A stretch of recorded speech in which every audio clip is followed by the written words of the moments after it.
একজন ভাই কমেন্ট করে লিখেছে, মেয়েরা এত অহংকারী হয় কেন? মেয়েদের এত অহংকার কি করে আসে? তো বন্ধুরা, এই বিষয় নিয়ে ডিটেলসে জানতে চাইলে আজকের ভিডিওটা তোমরা অবশ্যই শেষ পর্যন্ত দেখো। আর তোমাদের কোনো প্রশ্ন থাকলে কমেন্ট করে দাও, সেখানে আমি তোমাদের 100% অবশ্যই রিপ্লাই দেবো। তো দেখো বন্ধুরা, মেয়েরা এই কারণেই অহংকার করতে পারে বা মেয়েদের এত অহংকার এই কারণেই আসে, কারণ আমরা ছেলেরা হচ্ছি কুকুরের মতন, ঠিক আছে? আমরা ছেলেরা যদি কুকুর না হয়, যেদিন থেকে আমরা কুকুরের মতন ব্যবহার করা ছেড়ে দেবো, সেই দিন থেকে মেয়েদের কিন্তু এই অহংকারটা থাকবে না। মেয়েদের অহংকার কিন্তু ভেঙে চুরমার হয়ে যাবে। এমনটা আমি কিসের জন্য বলছি?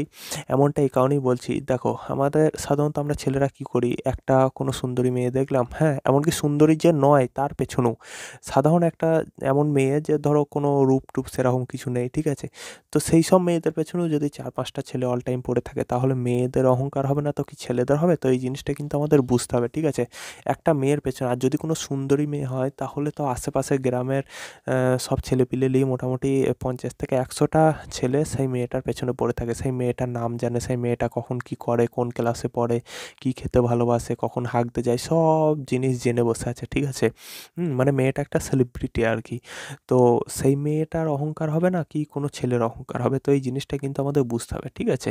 একটা মেয়ে যতই খারাপ হোক না কেন, তার চরিত্র যতই খারাপ হোক, ঠিক আছে? সেই মেয়েটা স্বভাব চরিত্র বা পড়াশোনার দিক দিয়ে যতই খারাপ হোক না কেন, তার যদি সামান্য থেকে সামান্যতম একটু রূপ থাকে, তাহলে আমাদের মতন ছেলেগুলা কী করবে? কুকুরের মতন গিয়ে সেই মেয়েটার পেছনে পড়ে থাকবে, লেজ লড়াবে আর কি, এরকম ব্যাপার আর কি।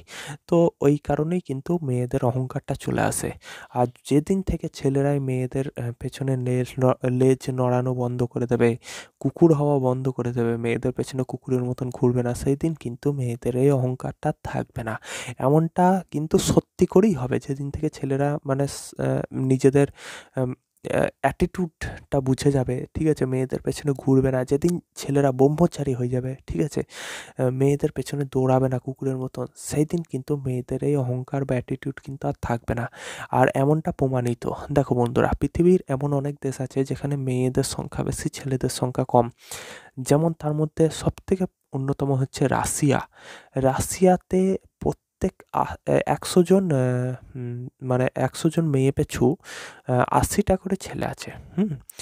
বুঝতে পারছো? মানে ২০টা সংখ্যা কম। ২০ জন মেয়ের কিন্তু বিয়ে হবে না। তো এইরকম দেশে মেয়েরা কিন্তু প্রচণ্ড একটা হীনমন্যতায় ভোগে, হ্যাঁ? এইরকম দেশে, এই ধরনের দেশে মেয়েদের সেই কনফিডেন্স লেভেল বা অহংকার, এই জিনিসগুলো কিন্তু থাকে না। প্রত্যেকটা মেয়ে সবসময় টিপটাপ হয়ে, ভদ্রভাবে, হ্যাঁ? সবসময় নিজেকে সুন্দর দেখিয়ে ছেলেদের সামনে নিজেকে সবসময় প্রস্তুত করে, যাতে কোনো ছেলে তাকে পছন্দ করে এবং তার সাথে যেন বিয়ে করে, হ্যাঁ? এবং রাশিয়ান ছেলেরা মেয়েদেরকে পাত্তা দেয় না। সেখানকার মেয়েরা ছেলেদেরকে পাত্তা দেয়। কারণ এক তো মেয়েদের সংখ্যা বেশি, ছেলের সংখ্যা কম, ঠিক আছে? প্রত্যেক ১০০ জন মেয়ে পিছু ৮০ জন ছেলে রয়েছে, এবং তারই সাথে সেখানকার ছেলেরা এই আমাদের ভারতবর্ষের ছেলেদের মতন বা বাংলাদেশের ছেলেদের মতন মেয়েদের পেছনে কুকুরের মতন পড়ে থাকে না।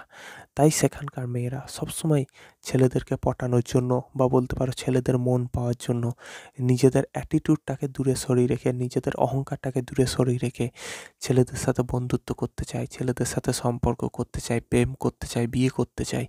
তাই বন্ধুরা, আমাদেরও কিন্তু এই জিনিসটাই করতে হবে। কি করতে হবে? না, এই যে আমাদের যে অ্যাটিটিউড, সেটাকে আমাদের চিনতে হবে। হুম? ফালতু কোনো মেয়েদের পেছনে কুকুরের মতন পড়ে থাকলে হবে না।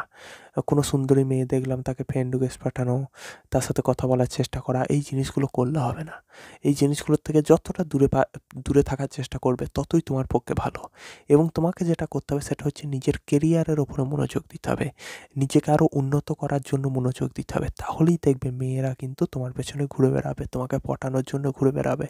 হ্যাঁ? তখন দেখবে মেয়েরা কিন্তু তোমার পেছনে এসে লেজ নাড়াবে, তোমাকে যেতে হবে না। তাই বন্ধুরা, নিজের কেরিয়ারের ওপর নজর দাও। হ্যাঁ? নিজেকে কীভাবে আরও উন্নত করবে সেই বিষয়টার ওপর নজর দাও। আর এমনিতেই ভারতবর্ষে মেয়েদের সংখ্যা এবং ছেলেদের সংখ্যা আস্তে আস্তে সমান হতে চলেছে, যেখানে প্রত্যেক ১,০০০ জন ছেলে পিছু ৯৫০ জন মতন মেয়ে ছিল, হ্যাঁ? তো সেখানে এই সংখ্যার যে গ্যাপ, সেটা আরও আস্তে আস্তে কমতে চলেছে, মানে মেয়ের সংখ্যা ধীরে ধীরে বাড়ছে। তাই ছেলেদেরও দিন আসছে। তো বন্ধুরা, তোমরা নিজেকে সামলাও। হুম? নিজেদের অহংকার ডুবিও না, নিজেদের আত্মবিশ্বাস ডুবিয়ে দিও না কোনো মেয়ের পেছনে। তো বন্ধুরা আজকের মতন এটুকুই, দেখা হবে পরের ভিডিওতে। তো বন্ধুরা ভিডিওটা তোমাদের কেমন লাগলো অবশ্যই কমেন্ট করে জানাও, ভালো লাগলে চ্যানেলটিকে সাবস্ক্রাইব করে বেল আইকনটা অন করে দাও।